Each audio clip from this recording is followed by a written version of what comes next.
முதல்ல இந்த கிங்கு அப்புறம் கிங்கு நான் ஆள்றேன், மக்களை நான் ஆட்கொள்றேன், இந்த மொழியெல்லாம் முதல்ல அவர் நிறுத்தணும். அதெல்லாம் போய் ரொம்ப நாள் ஆகுது.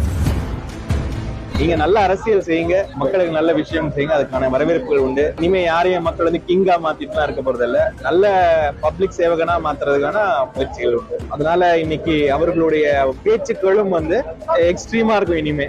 ஏன்னா அதுலயாவது ஏதாவது வருதா, ஓட்டுகள் சாயுமான்ற எண்ணத்துலதான். பட் இதெல்லாம் எதுவும் சாய போறது இல்ல. திரு சசிகுமார் அவர்கள் இங்க தேர்ந்தெடுக்கப்பட்டிருக்காங்க. அவர்களுடைய அறிமுக கூட்டம் இங்க நடந்தது. இந்த நிகழ்ச்சி வந்து இந்தியா முழுக்க காங்கிரஸை ஒரு கட்டமைப்பு உருவாக்க வேண்டும் என்ற எண்ணத்தில் எங்களுடைய இளம் தலைவர் ராகுல் காந்தியால் உருவாக்கப்பட்டது. முதல்ல இந்த கிங்கு அப்புறம் கிங்கு நான் ஆள்றேன், மக்களை நான் ஆட்கொள்றேன், இந்த மொழியெல்லாம் முதல்ல அவர் நிறுத்தணும். அதெல்லாம் போய் ரொம்ப நாள் ஆகுது. இன்னைக்கு எல்லாருமே வந்து சிட்டிசன்ஸா மாறிட்டாங்க. யாருமே இன்னைக்குமே வந்து கிங்கு கீழே வாழ ஆசைப்படல. நீங்க நல்ல அரசியல் செய்யுங்க, மக்களுக்கு நல்ல விஷயம் செய்யுங்க, அதுக்கான வரவேற்புகள் உண்டு. இனிமே யாரையும் மக்கள் வந்து கிங்கா மாத்திட்டுலாம் இருக்க போறது இல்ல, நல்ல பப்ளிக் சேவகனா மாத்துறதுக்கான முயற்சிகள் உண்டு.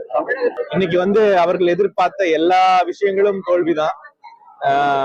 அதனால இன்னைக்கு அவர்களுடைய பேச்சுக்களும் வந்து எக்ஸ்ட்ரீமா இருக்கும் இனிமே.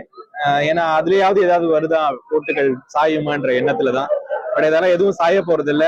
இது சித்தாந்த கூட்டணி. தமிழ்நாடு ஒரு சித்தாந்தத்தை மதிக்கும் ஒரு மாநிலம்.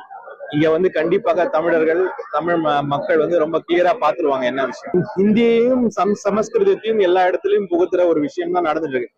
அகாடமிக் ஏரியாஸ்ல சமஸ்கிருதத்தையும், பப்ளிக் யூஸ் பண்ற இடத்துல ஹிந்தியையும் புகுத்துறது வந்து ஒன்றிய அரசுடைய ஒரு பாலிசியாவே அவங்க அதை ரொம்ப பெருமையாவே பண்றாங்க. வழக்கம் போல பட்ஜெட் தான், அதுல ஒன்னும் பெருசா இருக்கு ஏழை எளியவர்களுக்கு ஒண்ணும் இருக்க போறது இல்ல. இருக்கிறத எளிய எளியவர்களுக்கு இருக்கும் சலுகைகளை பிரித்து எடுத்து எப்படி வந்து பணக்காரர்களுக்கு கொடுப்பதுன்ற பட்ஜெட்டா தான் இருக்கும் மறுபடியும். இது வரைக்கும் நம்ம அந்த பட்ஜெட்லாம் அப்படிதான் இருந்திருக்கு. இனிமேல்